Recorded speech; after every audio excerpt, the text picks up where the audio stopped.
Nandito po tayo ngayon sa pamantasan ng Cabuyao, formerly. Ngayon po ay isa na siyang University of Cabuyao. Baka masagot saan? Tabi muna ako mong nag-vlog. Ayan. Sinamahan po natin ang ating anak mag-enroll ngayon para sa kanyang IT course for first year college incoming freshman. Ayan po. Ayan, nandito tayo. Ngayon po yung dating pamantasan ng Cabuyao ay, ang tawag na po sa kanya ay University of Cabuyao. So, ito tayo. Guys, kahit pipili-pili, sinamahan ko yung anak ko kasi nga naulan, tsaka para servicean ko. Kasi po yung aking anak, ito po ang loob ng pamantasan. Ayan, may mga estudyante pong nag-i-enroll. Ayan. Kailangan samahan kasi may pagka, ano yung aking anak. Ayan. Be, bye-bye. Kaway ka naman dyan, be. Ayan po. Ito yung premises ulit. Nandito ulit tayo sa pamantasan. Kailangan natin siyang samahan.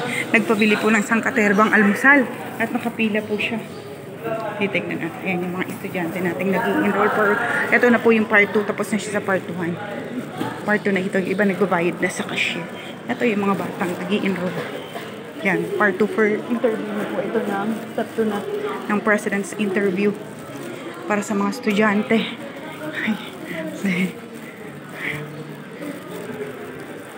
Ayan, nakaupo. Gutom na yung aking anak. Pinilang ko ng makakain. Ha? Sa vlog ko. Ayan. Hati tayo. Gutom na din ako. Ayan guys. Ayan, tingnan nyo naman yung itsura ng aking anak ko. Pabili ng makakain kasi maaga pa kami. Ayan, dami pang estudyante. Yung mga by schedule po kasi sila dito. Ayan. Ciao muna po kami. Magkalmasal muna kami. Gutom na.